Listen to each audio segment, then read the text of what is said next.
فروغ حاصل ہو رہا ہے، اور دونوں کا تعلق حضور صلی اللہ علیہ وسلم کی شخصیت سے۔ ایک ہے ختم نبوت کی مہر توڑنے والا فتویٰ، نئی نبوت کا دعویٰ۔ یہ ہمارے اس دور میں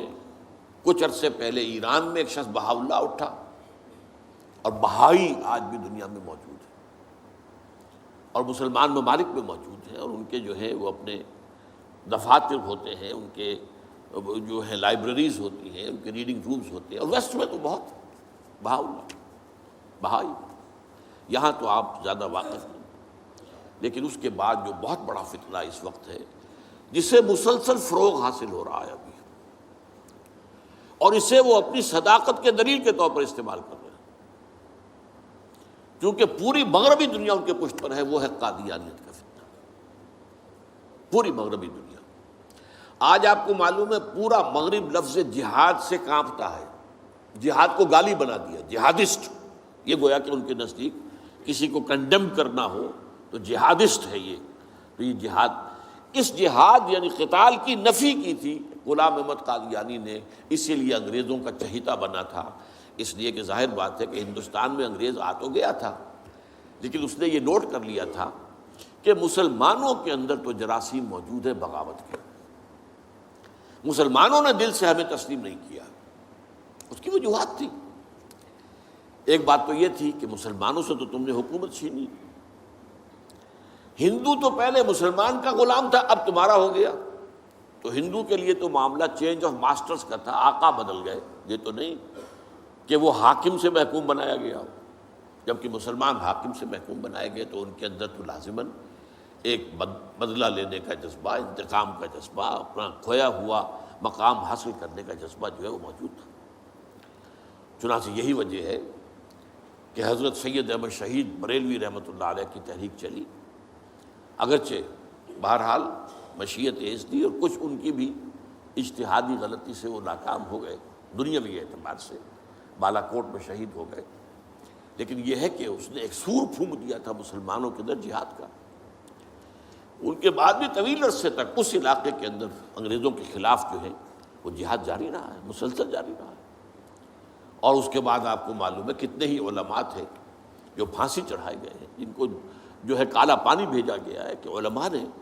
اس کو جو ہے دارالحرب قرار دے دیا، اور دارالحرب کے اندر رہتے ہوئے مسلمان کے لیے فرض ہوتا ہے کہ وہ اس دارالحرب کو جو دارالاسلام بنانے کی جد و جہد کرے۔ یہی وجہ ہے کہ 20ویں صدی کے آغاز تک بھی ہمیں سراغ ملتا ہے وہ ریشمی رومال کی تحریک۔ میرے نزدیک جو 14ویں صدی ہجری کے جو مجدد تھے حضرت شیخ الہند رحمۃ اللہ علیہ، اسیر مالٹا، ان کی ریشمی رومال تحریک جو تھی وہ یہی تھی، ایک تدبیر تھی، بہرحال وہ نہیں چلی، ناکام ہو گئی، یہ دوسری بات ہے۔ تدبیر یہ تھی کہ ادھر ترکوں سے کہا جائے اس وقت تک ابھی خلافت عثمانیت باقی تھی، یہ تو 1924 میں ختم ہوئی ہے، اور یہ میں بات کر رہا ہوں 1915 کی، کہ وہاں کسی کو بھیجا جائے کہ ادھر سے ترک جو ہے وہ حملہ آور افواج آئیں، اور ادھر افغانستان بھیجا جائے کسی کو، وہاں سے افغانستان سے مسلمان حملہ کریں اور ادھر اندر سے ہم بغاوت کریں تو انگریز کو یہاں سے اٹھا کر پھینک دیں۔ لیکن بات یہ تھی، پھر میں کہوں گا مشیت ایسی کا بھی معاملہ ہوتا ہے۔ حضرت شیخ الہند خود گئے تھے ترکی سے مدد لینے کے لیے، پہلے وہاں حجاز گئے، اس لیے کہ حجاز میں ابھی مدینہ منورہ میں ترک گورنر موجود تھا، ابھی جو ہے وہ شریف حسین جو تھا جس نے بغاوت کی تھی ترکوں کے خلاف، مکے پر تو اس کا قبضہ تھا، مدینے پر نہیں تھا، تو وہاں گورنر جو ہے ترکی کے خلافت عثمانیہ کے موجود تھے، ان سے ملاقات کی اور آگے جانے کا فیصلہ بھی تھا۔ لیکن اسی اثنا میں مخبری ہو گئی، اور شریف حسین والی مکہ نے، جس کی یہ نسل ابھی تک چل رہی ہے، یہ جو اردن کا بادشاہ بیٹھا ہوا یہ اسی کا پڑ پوتا سمجھ لیجئے، یا پڑ پوتا یا سگڑ پوتا، یہ وہ نسل ہے ہاشمی، ہاشمائٹ۔ اس نے حضرت شیخ الہند کو گرفتار کر کے اور چاندی کی تشتری میں رکھ کر انگریز کو پیش کر دیا، یہ آپ کا باغی یہاں پر آ کر اور آپ کے خلاف سازشیں کر رہا ہے۔ اور دیکھیے انگریز انہیں کہاں لے گیا، مالٹا،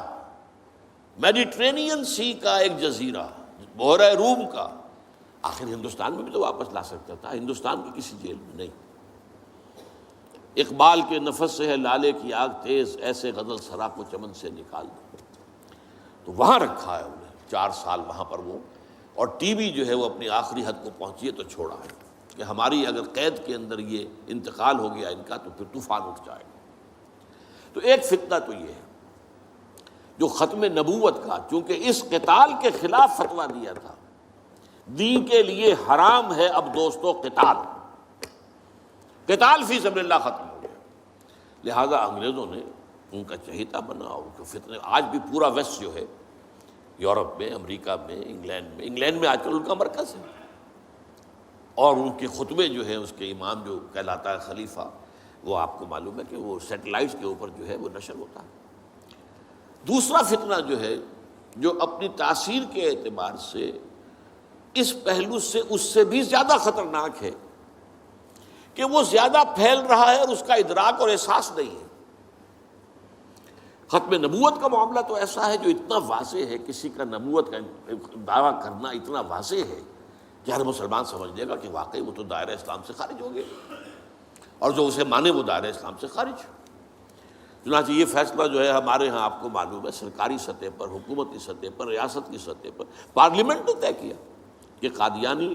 خواہ وہ ربوائی ہے اصل قادیانی، خواہ وہ لاہوری ہے جو لاہوری احمدی اپنے آپ کو کہتے ہیں، وہ دونوں دائرہ اسلام سے خارج ہیں۔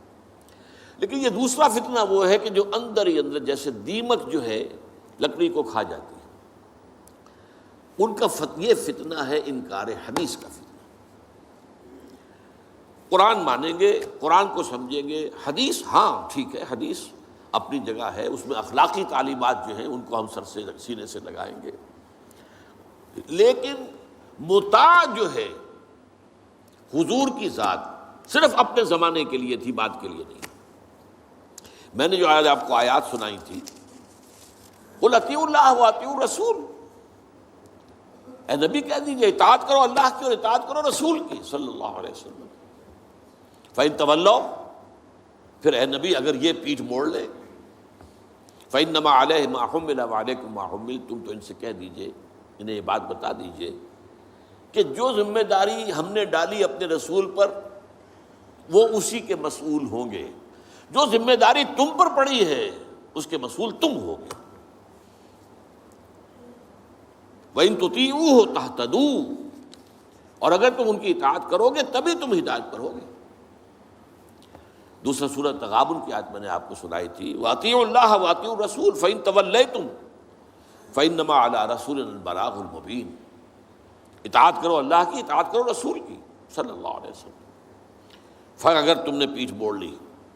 تو جان لو کہ ہمارے رسول پر تو صرف پہنچا دینے کی ذمہ داری تھی، آگے تم مسئول ہو کہ تم تک جو پہنچا دیا گیا تھا پیغام تم نے اسے قبول کیوں نہیں کیا۔ یہ جو اطاعت رسول ہے یہ دائمی ہے، یہ ایسا نہیں ہے کہ صرف حضور اس کے لیے الفاظ استعمال کر دیتے ہیں۔ وہ مرکز ملت اپنے دور میں اپنے زمانے میں مرکز ملت تھے محمد صلی اللہ علیہ وسلم، لہٰذا امیر جماعت کی حیثیت سے، امیر ملت کی حیثیت سے ان کا حکم مانا جانا ضروری تھا۔ لیکن آئندہ تو جو بھی امیر ہوگا، جو بھی مرکز ملت ہوگا، جو بھی حکومت بنے گی، جو بھی مسلمانوں میں حاکم ہوگا، ان کی اطاعت فرض ہے۔